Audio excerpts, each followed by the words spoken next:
수에즈 운하를 틀어막았던 에버기 분호, 다행히 만조를 이용하여 세계 사회의 노력으로 군환에 성공하였는데요.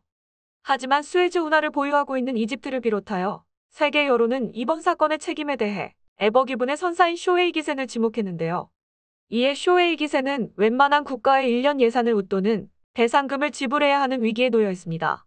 배상금 문제가 대만의 해운업체인 에버그린이 아니라 일본의 쇼헤이 기센의 책임으로 가게 된 것은 아이러니하게도 우리나라의 선례 때문인데요. 그 선례는 바로 우리나라 대우조선 해양에서 건조한 HMM의 아레시라스호입니다. 아시아의 홍해와 유럽의 지중해를 연결하는 수에즈 운하는 남아프리카 공화국의 희망봉을 우회하지 않고 곧바로 아시아와 유럽을 연결하는 통로이며 우회 항로보다 약 5,600km의 거리를 단축할 수 있습니다. 이는 단연 시간뿐 아니라 기름값도 아낄 수 있어 선사들은 수에즈 운하 통과를 포기할 수 없죠. 하지만 수에즈 운하는 워낙 좁은 협수로라 선박 길이 400m, 넓이 77.5m로 통항을 제한하고 있는데요. 작년 4월 25일 HMM 아레시라스호가 19,621TEU의 화물을 싣고 수에즈 운하를 통과함으로써 세계 최대 선정량을 갱신했습니다.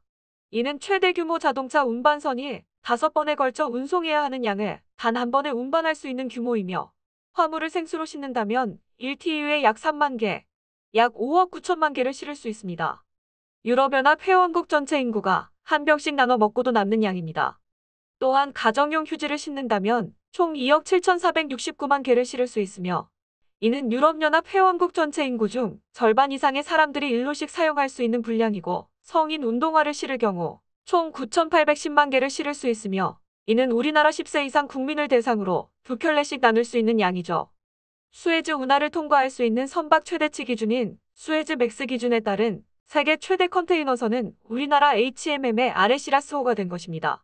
수에즈 운하를 막았던 에버기브노는 길이 400폭 59m, 총 중량 22만 123톤, 선정 용량 22,000TEU의 선박인 것을 고려하면 아레시라스호는 길이 400m, 폭 61m, 총 중량 22만 462톤, 선정 용량 24,000TEU로 에버기븐과 비교해 거의 모든 면에서 앞섭니다.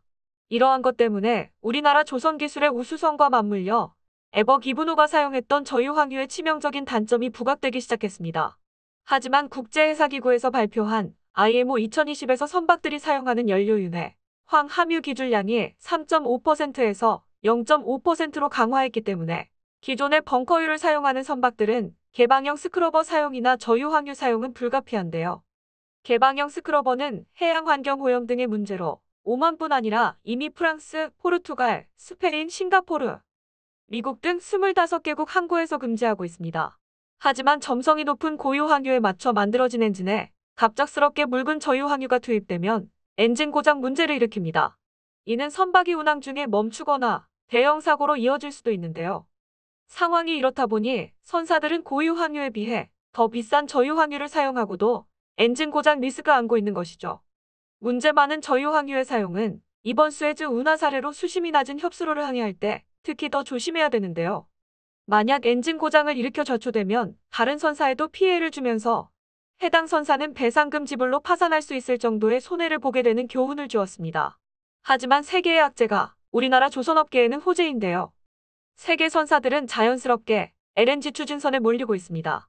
우리나라 LNG 추진선 건조 기술을 세계 최고입니다. 중국이 우리나라를 쫓아오는 추세이긴 하나 건조 과정에서 인도 지원과 인도된 선박들의 불량률이 높아서 명성이 바닥으로 떨어졌습니다. 일본은 이번 수에즈 운하를 막은 장본인이라 말할 것도 없습니다.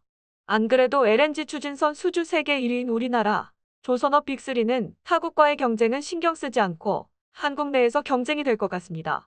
이런 것은 한국인으로서 기분 좋은 고민이 될 수밖에 없는데요. 대만 해운업체인 에버그린 또한 그랬습니다. 이번에 일본의 선사에 심하게 되었는데요. 그것의 여파였을까요? 삼성중공업은 파나마 지역 선주로부터 15,000TEU급 컨테이너선 20척을 총 2조 8천억 원에 수주했습니다. 업계에 따르면 대만 해운사 에버그린 마린이 발주한 것으로 알려졌습니다. 삼성중공업이 단일 선박 건조 계약으로서는 세계 조선업 역대 최대 규모인 20척을 수주한 것인데요. 이는 중형 자동차 10만 대에 해당하는 규모입니다. 삼성중공업에는 미비하지만 현대중공업도 컨테이너선 5척을 수주했죠. 이번 초대형 수주 계약을 앞두고 삼성중공업은 중국 후동중화조선, 일본 이마바리조선 등과 경합했습니다.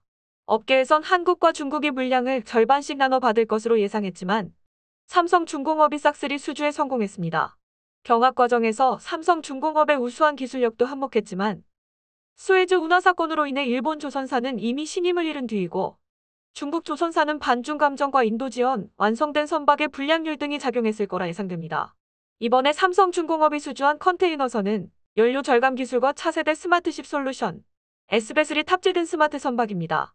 오는 2025년 6월까지 순차적으로 선주사에 인도할 예정인데요. 삼성중공업은 올 들어 총 42척 51억 달러를 수주했습니다. 이번 초대형 계약으로 단숨에 올해 목표의 65%를 달성했는데요.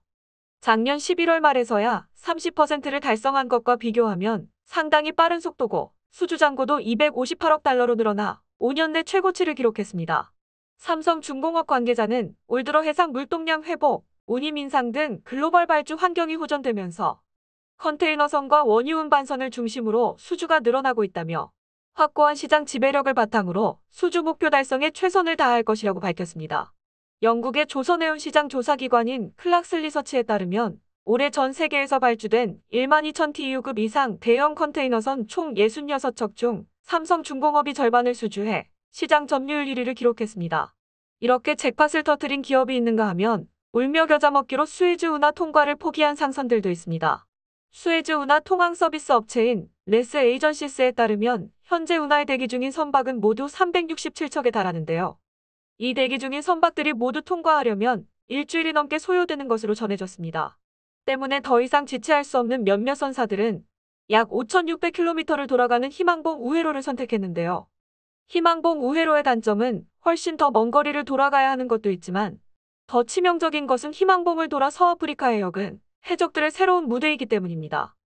해적 행위 빈발 지역인 소말리아 해역에서는 우리 청해부대의 아덴만 여명 작전이 성공하면서 해적들이 급감했는데요.